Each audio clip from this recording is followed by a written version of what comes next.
table ronde dans quelques instants et un face-à-face. Et j'invite Wilfried Petry à me rejoindre. Venez me rejoindre, Monsieur Petry. Vous êtes le directeur général adjoint d'Engie, en charge de la Business Unit France Réseau chez Engie.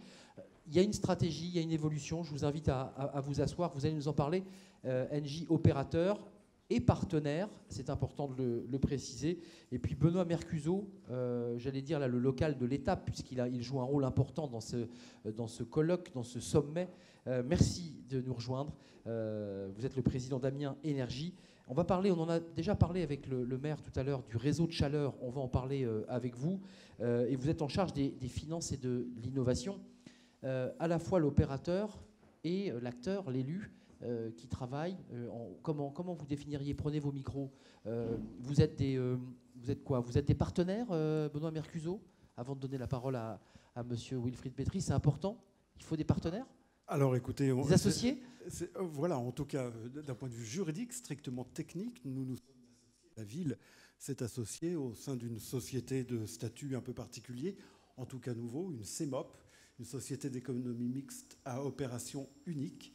Et nous nous sommes associés à un opérateur industriel qui est, alors non pas directement Engie, mais qui était une filiale d'Engie, Cofeli. Cofeli, voilà. Connu. Et pour développer, on y reviendra sans doute, mais ce fameux réseau de chaleur qui reste assez exceptionnel dans son principe même. On va en parler parce que quand vous me l'avez raconté et que j'ai essayé de me pencher moi-même en tant que journaliste pour essayer de trouver de l'info, c'est là où on voit que la ville d'Amiens est novatrice et que vous êtes en train de défricher parce qu'on ne trouve pas grand-chose, à moins d'être un ingénieur et d'accéder à des documents techniques, mais les documents grand public ne sont pas encore arrivés, ce qui veut dire que vous êtes très en avance et que nous, journalistes, et ceux qui transmettent doivent se pencher sur la question. Wilfried Petry, on est très heureux de vous accueillir parce que vous êtes chez Engie. Alors d'abord, je voudrais quand même que vous nous parliez un tout petit peu du changement de stratégie, de paradigme. C'est même pas de stratégie, c'est de paradigme.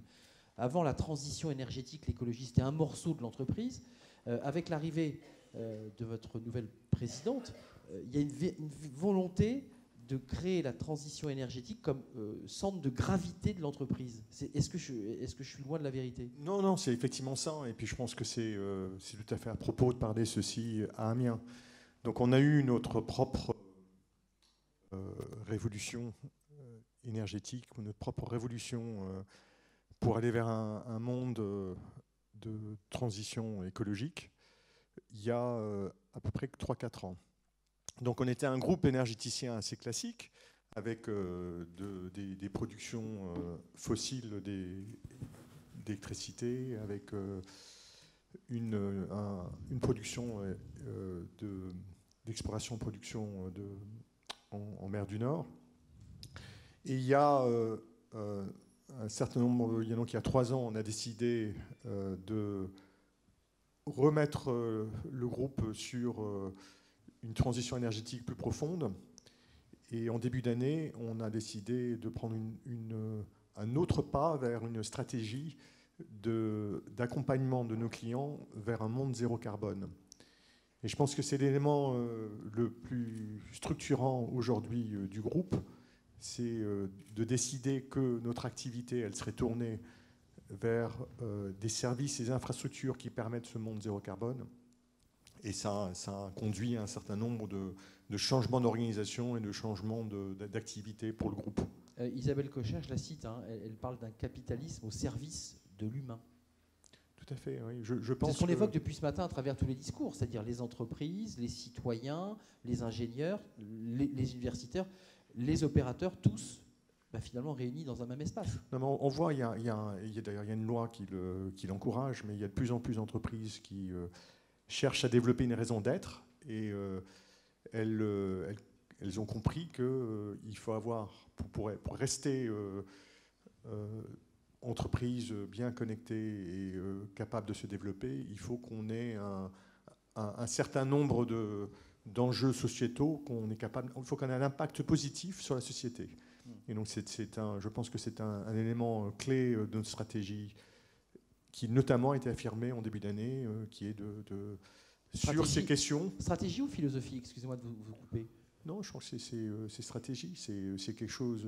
Alors, je ne sais pas ce que vous entendez par philosophie, stratégie, mais c'est assez concret. Donc, c'est aller vers des activités, aller développer des services et organiser une société autour d'un certain objectif. Juste d'un mot, Benoît Mercuzzo, parce qu'on va parler d'Engie Solutions, puisque le concret, c'est Engie Solutions, c'est-à-dire qu'il y a des choses extrêmement concrètes qui se mettent en place ici et dans d'autres villes. J'ai vu qu'il y avait Montreuil, il y a Angers, il y a d'autres villes sur lesquelles vous êtes des acteurs.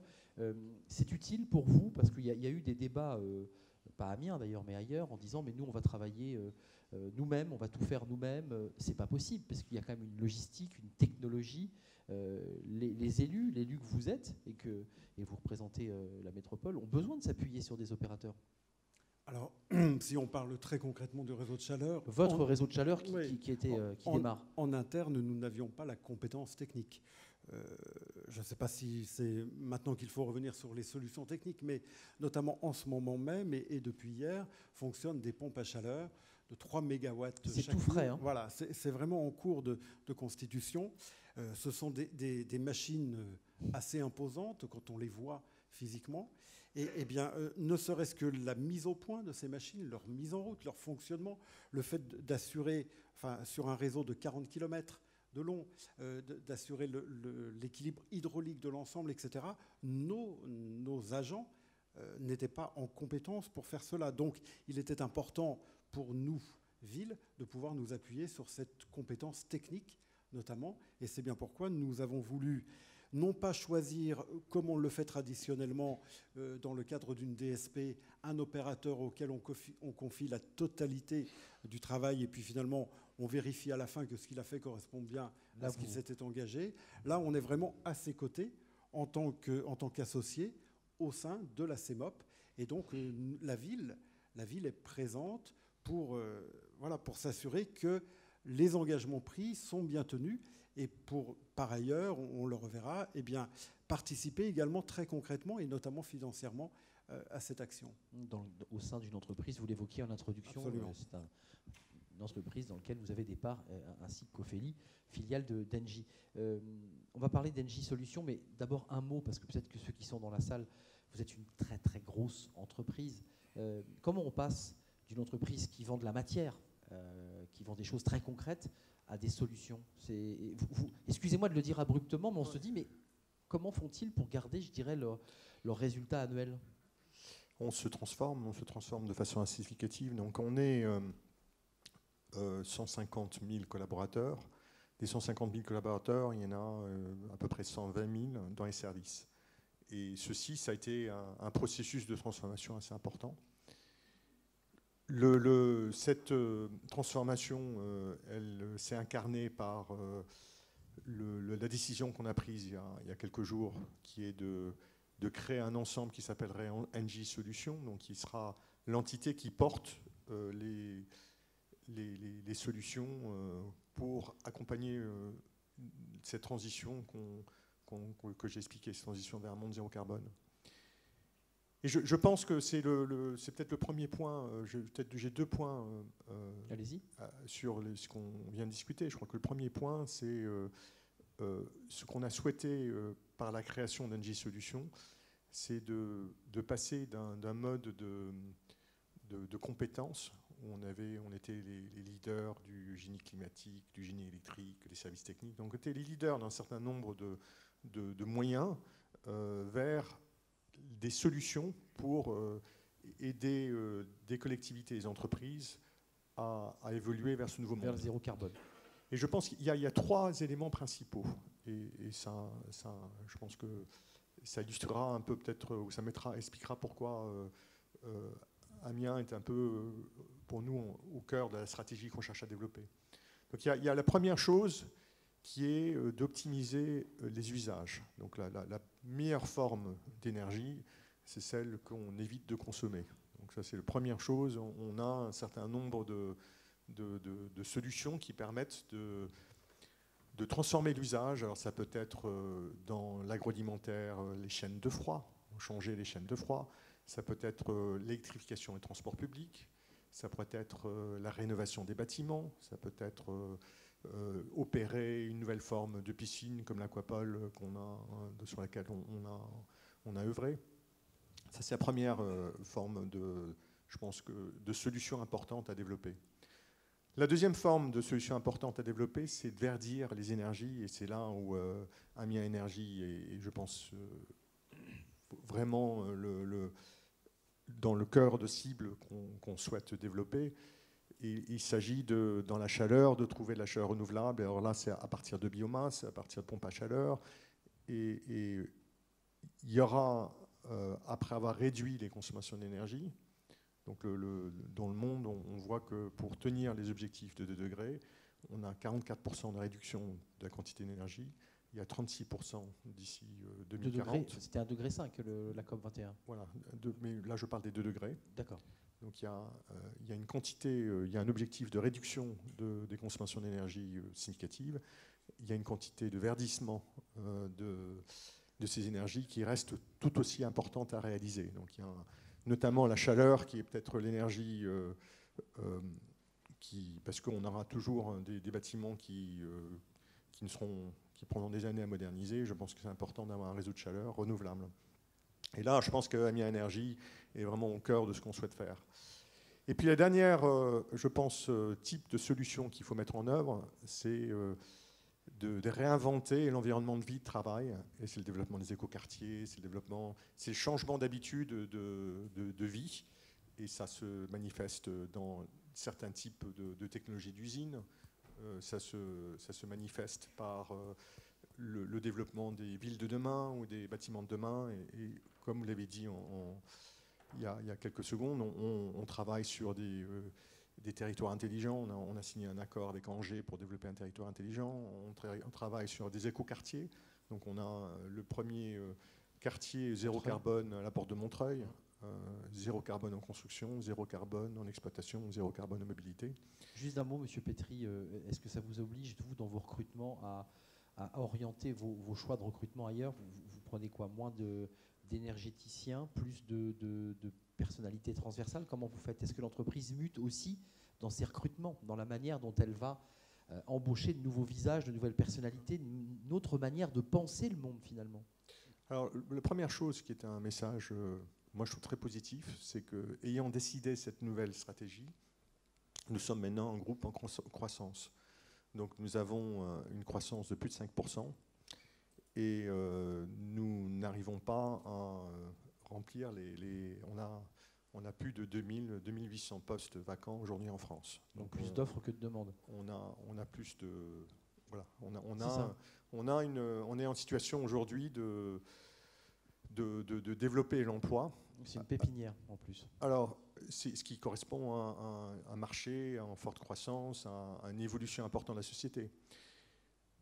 On a décidé de le faire par différents biais, mais notamment par l'apprentissage. Donc on s'est fixé un objectif de 10%, ce qui est assez important, qui est une assez grande transformation pour l'entreprise, parce qu'il faut les accueillir, il faut les former. Donc de l'alternance, on a alternance, on a 10% d'objectifs, et on en est à 7% en fin d'année, avec un objectif d'ici 2021 d'atteindre 10%. Benoît Mercuzzo, c'est intéressant parce que cette gigantesque entreprise avec laquelle vous êtes en association, vous nous le disiez, vous apporte un soutien technique, des solutions. Donc c'est ce que développait M. Pétry sur Engie Solutions. Excusez-moi de vous poser la question parce que quand je me suis plongé dans Amiens, au sens figuré bien sûr, parce que je ne suis pas rentré dans les petits bras de la Somme, je n'ai pas nagé dedans, comment est née l'idée d'aller chercher de la chaleur dans des stations d'épuration, d'y mettre des machines au bout et ensuite des tuyaux pour ensuite chauffer vos bâtiments publics? Ça démarre comment dans le cerveau de quelqu'un, ça? Ça démarre dans le cerveau des élus et des services. En réalité, il y avait sur Amiens des réseaux de chaleur qui existaient de façon indépendante. Et puis l'équipe des élus, l'équipe précédente d'élus avait voulu développer un réseau de chaleur 100% renouvelable, de l'énergie bois, sur le sud de la ville. Et l'équipe précédente souhaitait développer ça en régie. Et nous, quand nous sommes arrivés, nous avons évidemment repris le dossier parce qu'on était là pour ça aussi. On était convaincus dès le début de la nécessité et de l'intérêt d'un réseau de chaleur. Mais par contre, on était absolument réticents sur l'idée de développer ce réseau de chaleur en régie. parce que techniquement, encore une fois, nous n'avions pas la compétence technique. Et puis il y a la compétence technique, il y a aussi une forme de crédibilité. Quand vous produisez de la chaleur, vous ne la produisez pas pour le plaisir, vous la produisez pour la vendre. Et pour la vendre, il faut encore que quelqu'un vous l'achète. Et pour que cette personne vous l'achète, il faut qu'elle ait confiance en vous. Une collectivité, en tout cas sur Amiens, nous n'avons pas cette antériorité-là. Peut-être que d'autres l'ont. Par exemple, sur Amiens, on gère en régie l'eau et l'assainissement. Très bien. Il y a une antériorité de la collectivité qui fait que ça fonctionne et il n'y a pas de difficulté là-dessus. En matière de réseau de chaleur, nous n'avions pas cette antériorité.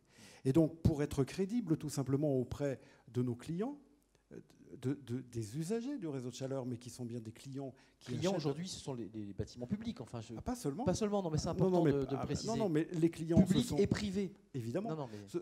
Au fond, tous ceux qui veulent se raccorder au réseau de chaleur sont évidemment les bienvenus. Alors, on y trouve naturellement et en premier lieu les bâtiments publics, et notamment ceux de la ville et de la métropole, mais pas seulement, également l'ensemble, ou en tout cas une bonne partie des lycées.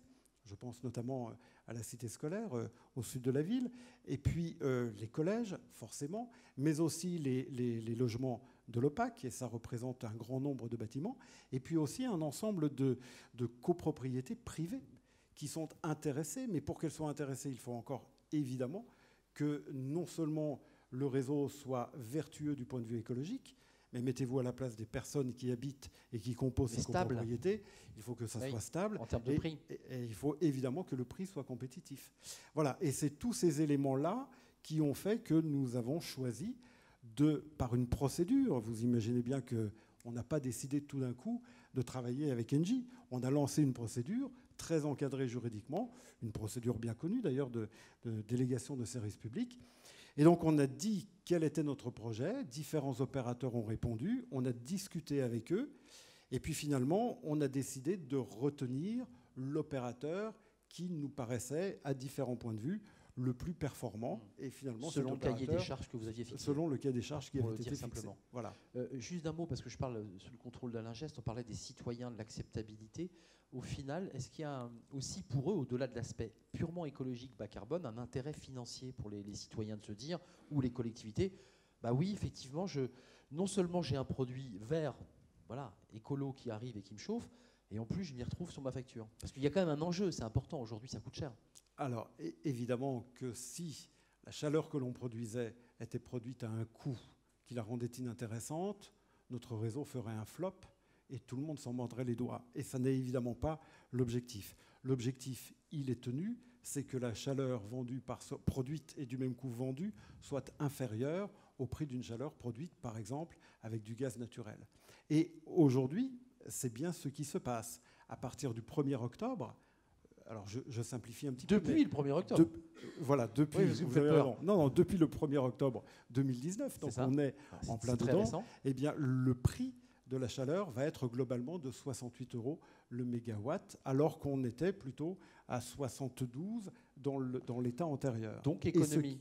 Pardonnez-moi, et ce qui est intéressant, c'est que ce prix va être beaucoup plus stable, puisque à plus de 60%, il va être fondé sur des énergies renouvelables et de récupération, et non pas sur des énergies fossiles.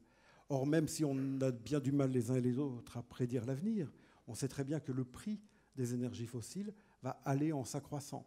Eh bien, comme notre réseau ne fonctionnera pas majoritairement sur des énergies fossiles, le prix de vente de la chaleur sera beaucoup plus stable.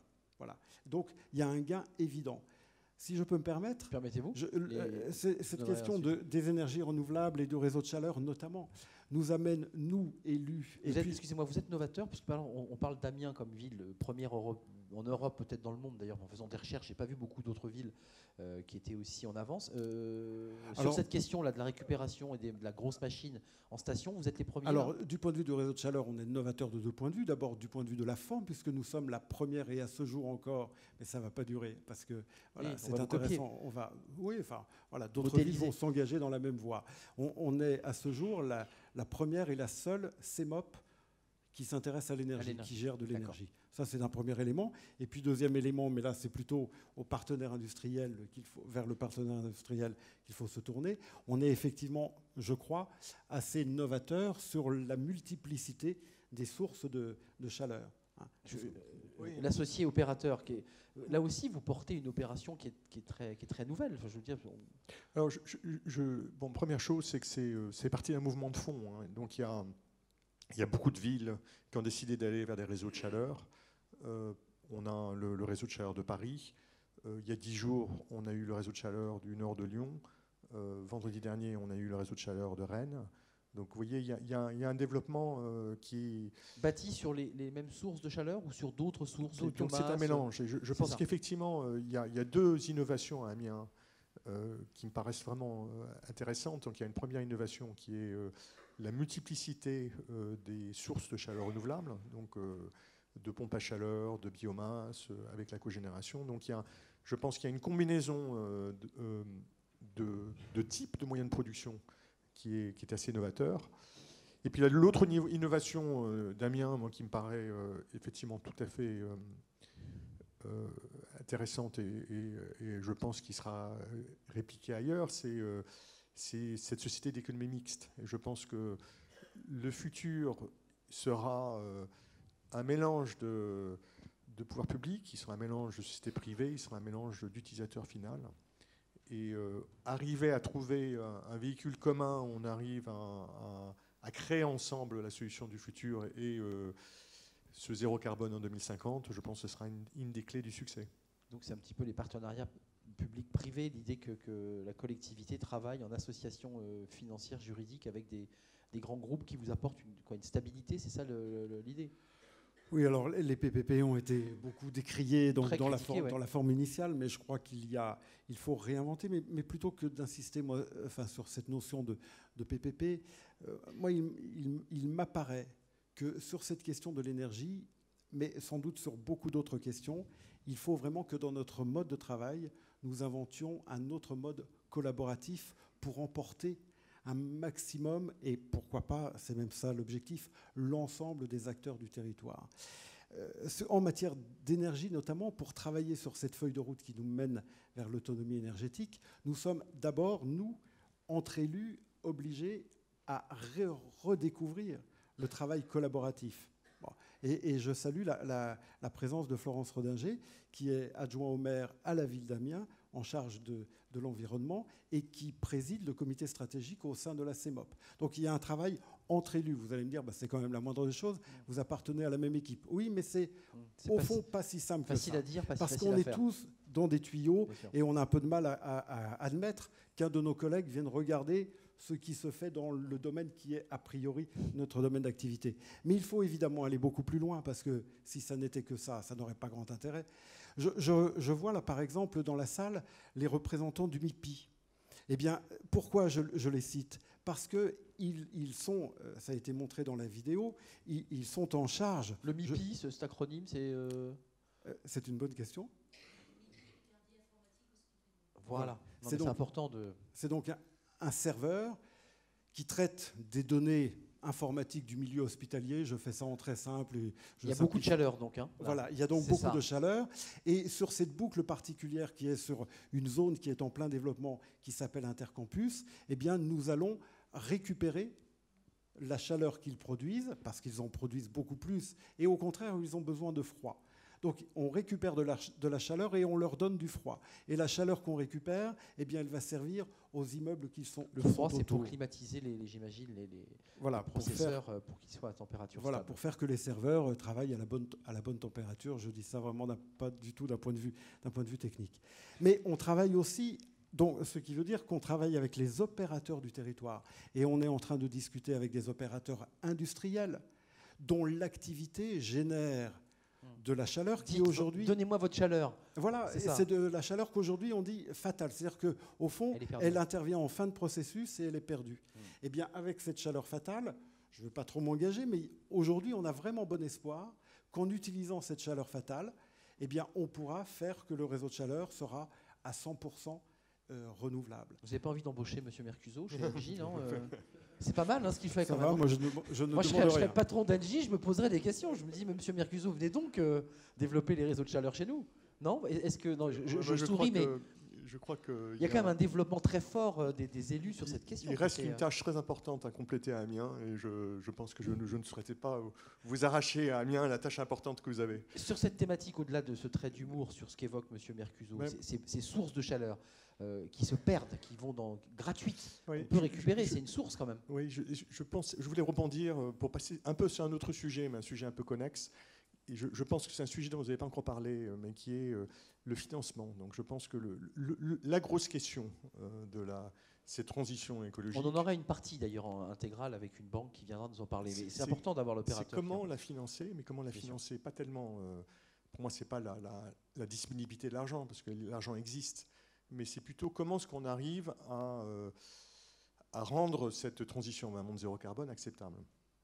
Donc je pense que ce qui vient d'être dit, je pense que c'est une première voie importante qui est la chaleur fatale et comment est-ce qu'on arrive à retrouver des sources de chaleur qui soient économiquement acceptables. Donc ça c'est ce qu'on a fait. Donc on développe un réseau avec un certain nombre de sources de chaleur qui permettent de garder le coût du chauffage à un coût inférieur ou équivalent à aujourd'hui. Je pense qu'il y a une deuxième source de financement qui est important, c'est l'usage, et c'est transformer l'usage, et c'est arriver par d'efficacité énergétique, réduire les consommations, et puis pouvoir réinvestir dans un cercle vertueux pour mettre cette transition à un monde zéro carbone. Donc je pense que c'est trouver de la chaleur renouvelable à des prix acceptables, c'est l'efficacité et la performance pour permettre de diminuer l'usage qui permettra de financer. C'est le développement foncier, que je pense qu'il y a une partie du financement qui viendra d'un certain nombre de réglementations, du développement, et je pense que c'est là où c'est important que la ville soit moteur dans le plan d'ensemble qui permet de le réaliser. Et puis, je pense que c'est les transformations de mode de vie qui le feront. Donc, il y a un certain nombre de choses que nous souhaitons faire. Et dans ce cas précis, c'est développer ce réseau renouvelable, c'est travailler sur un certain nombre de contrats d'efficacité énergétique. J'ai mentionné l'Aquapole, les bâtiments publics, le CHU. Et c'est être capable d'accompagner nos clients pour aussi réduire la consommation. Réduire leur consommation. Et puis ensuite, il y aura des développements immobiliers et être capable de créer des écoquartiers au sein d'Amiens. Ce que vous évoquiez tout à l'heure pour Montreuil, mais qui est aussi un projet pour Amiens. Ouais. Juste d'un mot, M. Pétry, je vous donne la parole, M. Mercuzzo, mais pour être bien précis sur ce que souhaite faire Engie, quels sont les grands axes vers lesquels vous dites, dans 20 ans, 30 ans, ça sera la technologie sur laquelle on s'appuiera. Je le dis parce que ça sont des thèmes de débat qu'on va évoquer tout à l'heure, mais il y a l'hydrogène, il y a les batteries stationnaires, quelle matière on met dans les batteries. C'est quoi, vous, grande entreprise, je dirais les axes stratégiques où vous dites, nous on pense que c'est vers là qu'il faut aller. Au-delà d'ailleurs du travail en collaboration que vous menez avec les élus, en vous adaptant à leurs besoins, à leurs demandes. Mais dans la stratégie, dans les grands axes, c'est quoi ? Oui, donc effectivement, c'est peut-être le dernier aspect que je n'ai pas mentionné, la technologie, qui sera un des éléments clés dans cette transition. Donc, d'abord, il y a un certain nombre d'énergies vertes qui restent à développer. Donc, il y a l'hydrogène. Donc, nous croyons à l'hydrogène, nous croyons au biogaz, nous croyons au stockage. Et là, ce sera soit par des batteries, soit par l'hydrogène. Et enfin, nous croyons à les technologies digitales, l'intelligence artificielle, parce que, comme je le disais, il y a deux aspects importants qui est de produire vert, de verdir les énergies, mais il y a un énorme aspect d'usage, et l'usage, il se fera par le digital, il se fera par l'intelligence artificielle. Des péréquations entre les consommations d'un bâtiment à un autre, par exemple. On a aujourd'hui, dans nos efforts de recherche, ces deux axes-là qui sont tout aussi importants. C'est passionnant, passionnant. Vous êtes en phase, parce que là sur ces questions d'hydrogène, là aussi, parce que vous réfléchissez à tout ça, vous avez des ingénieurs, vous avez des hubs, vous avez des gens qui travaillent. On parlait tout à l'heure des vitres solaires, je ne sais pas si c'est encore tout à fait totalement commercialisé ou commercialisable, mais peut-être qu'en en déployant ce panneau. L'hydrogène, c'est un sujet sur lequel vous travaillez? C'est évidemment un sujet sur lequel on travaille, en tout cas un sujet qui nous intéresse évidemment. Le principe que l'on a acté dans la feuille de route sur cette question-là, il y en a au moins deux. Le premier, c'est de dire, d'abord, on ne connaît pas, en fait il y en a trois, pardonnez-moi. D'abord, on ne doit pas tout mettre, c'est dangereux, c'est on ne doit pas tout miser sur une seule énergie, premièrement. Donc le mix. Deuxièmement, il est évident qu'on ne connaît pas aujourd'hui la totalité des énergies qui pourront être utilisées dans quelques temps. Voilà.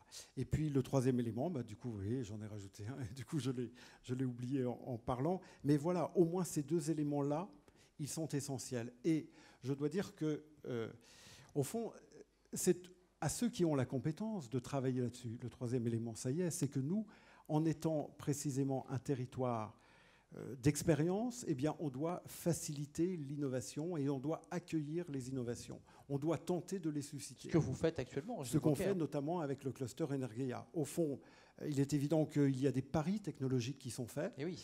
On peut miser sur une start-up à un moment donné, on peut l'incuber, on peut tenter de l'accélérer, on peut même tenter, nous, collectivité, de lui donner un marché au départ pour qu'elle ait un chiffre d'affaires. Et puis, bon, peut-être qu'elle ne réussira pas. Mais peut-être que d'autres vont réussir. Voilà. Et donc, voilà, c'est ça notre rôle à nous de collectivité. Et puis enfin, parce que ça me paraît vraiment... Vous avez un quatrième point, hein, Benoît. Allez-y. Non, enfin... L'enfin était un quatrième point. Oui, mais parce que je crains que vous n'arrêtiez ici le débat, parce que je vois bien le... Non, mais j'essaie d'être dans les temps, personne ne me dit rien, je n'ai pas d'oreillette comme à la télé, donc je travaille un peu les pieds dans le vide. Voilà, mais personne ne vous reprochera de tenter d'être dans les temps. Donc, non, ce que je veux dire simplement, c'est que il y a un point que l'on doit encore travailler et auquel on doit être particulièrement attentif, qui a été soulevé notamment par Madame la Préfète, qui est la capacité, notre devoir à nous, collectivités, d'associer au maximum l'ensemble de nos concitoyens. Et il faut vraiment qu'ils soient partie prenante de ça. Et il faut ils sont loin encore, les citoyens, quand même. Voilà. Et c'est pourquoi on travaille notamment avec Florence à l'hypothèse de créer un comité des partenaires locaux pour que chacun, les industriels, les associations, les autres collectivités, mais aussi les citoyens, s'emparent du sujet et prennent chacun des engagements qui nous permettront d'avancer sur cette autonomie énergétique vers 2050. Et de ce point de vue-là, on a encore beaucoup à faire et il faut, c'est vraiment le travail essentiel qui nous reste à faire, je crois, à mettre en place dans les mois et les années qui viennent. Bon. Quelques mots peut-être pour clore. Ce débat est infini, hein, c'est comme les... Pour donner quelques idées, je ne sais pas si ce sera des idées qui vous intéresseront pour la suite des discussions, mais pour donner quelques idées que j'ai pu voir dans d'autres villes ou autre part en France ou à l'étranger. Donc il y a une première chose qui est le territoire intelligent et arriver à définir qu'est-ce que c'est que le territoire intelligent. Et là, il y a des idées de jumeaux numériques qui permettent de mieux modéliser l'évolution de la ville. Il y a des questions de capteurs intelligents dans la ville. Donc ça, c'est pour les questions ça peut être assez classiquement, c'est l'éclairage, c'est la vidéoprotection, c'est un certain nombre d'objets connectés dans la ville. Donc ça, je pense que c'est une première série de choses. C'est comment est-ce qu'on peut rendre la ville intelligente.